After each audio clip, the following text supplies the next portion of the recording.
नमस्कार, मैं हूं प्रज्ञा मिश्रा और आप देख रहे हैं प्रज्ञा का पन्ना। जनता को छोड़ दीजिए, खुद मुख्यमंत्री क्वारंटीन हैं, पूर्व मुख्यमंत्री क्वारंटीन हैं, उप मुख्यमंत्री दिनेश शर्मा अस्पताल में भर्ती हैं। लखनऊ का बीजेपी सांसद कहता है कि ऑक्सीजन नहीं दोगे तो धरना दूंगा। लखनऊ के बीजेपी विधायक की मौत हो चुकी है। केवल लखनऊ में ही सैकड़ों लोग मर गए और मुख्यमंत्री योगी आदित्यनाथ की फाइल में मौसम बिल्कुल गुलाबी है। न बेड्स की कमी है, न ऑक्सीजन की कमी है, न रेमडेसिविर की कमी या किसी अन्य जीवन रक्षक दवा की भी कमी नहीं है। ये कृत्रिम अभाव दिखाने का कुछ लोगों के द्वारा प्रयास और उसके माध्यम से अफवाह पैदा करके। योगी जी डंके की चोट पर कहती हूँ कि बेड की कमी है। कमी तो बहुत छोटा शब्द है। अस्पतालों में बेड खाली ही नहीं है, ऑक्सीजन का अकाल है। गाजियाबाद के अस्पताल ने तो माइक पर अनाउंसमेंट कर दी कि ऑक्सीजन खत्म हो गई है, अपना मरीज ले जाओ। अस्पताल में ऑक्सीजन की व्यवस्था खत्म हो चुकी है। कृपया सभी मरीज के साथ वाले अपने मरीजों के लिए ऑक्सीजन की व्यवस्था कर लें या फिर मरीज की यहाँ से छुट्टी करा लें। रेमडेसिविर इंजेक्शन ऐसे गायब हो गए हैं जैसे गधे के सर से सींग। आप कहने को तो कुछ भी कहते रहिए, बड़ी बड़ी बातें बनाते रहिए, लेकिन माफ कीजिएगा, जो सच है वो सच है। सरकार सही कहती है कि हमें मिलकर काम करना चाहिए और सरकार के भाषण से पहले हम लखनऊ के सारे पत्रकार दिन रात मिलकर काम कर रहे हैं। लखनऊ का एक एक पत्रकार एक एक दिन में कम से कम 10 लोगों के इलाज में मदद कर रहा है, चाहे वो जिस भी चैनल का हो। आपको इस पैनिक सिचुएशन के बारे में अब पता लगा होगा। आप कृत्रिम अभाव की बात करते हैं ना, जिसकी मां मर रही हो और डॉक्टर पर्चे पर रेमडेसिविर इंजेक्शन लिख दे और कह दे कि जाओ लेकर आओ और अपनी मां की जान बचाओ। बच्चे मार्केट भागते जाते हैं और मार्केट में एक इंजेक्शन की कीमत 25,000 बताई जाती है। तो जिसकी मां मर रही है, क्या वो आपके सामने ज्ञापन लेकर खड़ा होगा या पैसों का इंतजाम करके मां की जान बचाने के लिए भागेगा? वो अपनी मां की जान बचाए या आपकी सरकार की छवि बनाए?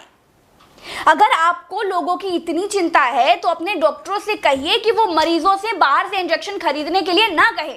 आप दीजिए डॉक्टर को इंजेक्शन ना, आप क्यों नहीं देते हैं? अस्पतालों ने गेट पर लिखकर पर्चे लगा दिए हैं कि ऑक्सीजन नहीं है, अपना सिलेंडर लेकर के आइए, और आप कहते हैं कि बहुत ऑक्सीजन है। कौन बता देता है आपको ये सब झूठी बातें? कहीं बेड है तो ऑक्सीजन नहीं है, ऑक्सीजन है तो बेड नहीं है। पीजीआई और मेदांता अस्पताल से बाहर भी उत्तर प्रदेश है, सारे अस्पताल पीजीआई और मेदांता नहीं है। आप नेता हैं, आपके लिए ये यूपी आपका ही है ना। इस यूपी के राजा तो आप ही हैं। तो मैं लखनऊ की रिपोर्टर प्रज्ञा मिश्रा आपसे सवाल भी करती हूँ कि किसी की हिम्मत कैसे हो रही है कि कालाबाजारी की जाए। चलिए मान लेते हैं ऑक्सीजन की शॉर्टेज हो गई है, आपकी गलती नहीं भी है। शासन प्रशासन तो आपका है ना। कैसे जमाखोरों की हिम्मत कालाबाजारी करने की हो रही है भाई? इसका मतलब तो ये है कि शासन के लोग कालाबाजारी में मिले हुए हैं। 5 मेडिकल स्टोरों पर पता कीजिए रेमडेसिविर मिलता है कि नहीं। पहली बात तो लोग कह देंगे कि आउट ऑफ स्टॉक है, और अगर मिल भी जाएगा तो उसकी कीमत 25,000 से कम नहीं मिलेगी, और या तो अब तो फिर और ज्यादा महंगी हो गई होगी शायद अब तक, अभी जब मैं ये वीडियो बना रही हूँ। आप कहते हैं कि कृत्रिम यानी बनावटी अभाव बताया जा रहा है, तो क्या शमशान में कृत्रिम लाशें पहुंच रही हैं? कफन खुलवा कर चेक कीजिए कि देखिए किसकी मां कृत्रिम है, किसकी बेटी कृत्रिम है, किसका बेटा कृत्रिम है, किसका बाप कृत्रिम है। और ये चीजें कुछ लोग जानबूझ करके शरारतन स्थिति को पैनिक बनाने का प्रयास कर रहे हैं। जिनका पति मर गया, जिसका बेटा मर गया, जिसकी बहन मर गई, जिसका बाप मर गया, जिसकी मां मर गई, जिसको अस्पताल नहीं मिला, ऑक्सीजन नहीं मिला, दवाई नहीं मिली, शमशान नहीं मिला, वो आपको, आपकी सरकार का, आपके सिस्टम का गुणगान कैसे करे? बताइए। आप बता दीजिए कोई ऐसा टीका हो जिसको लगाने के बाद चीख जो है वो मंगल गान में बदल जाए, तो तड़पते उत्तर प्रदेश को वही टीका लगवा दिया जाए जिससे हाहाकार, चीख पुकार, सब जलती लाशें शुभ का संकेत मान ली जाएं। जब फोन पर दूसरी तरफ से कोई कांपती हुई आवाज में ये कहता है ना कि माँ की हालत बहुत खराब है, कि प्लीज मेरी माँ को बचा लो, एक बेड दिला दो, तो पैनिक भी होता है और नकारात्मकता भी आती है।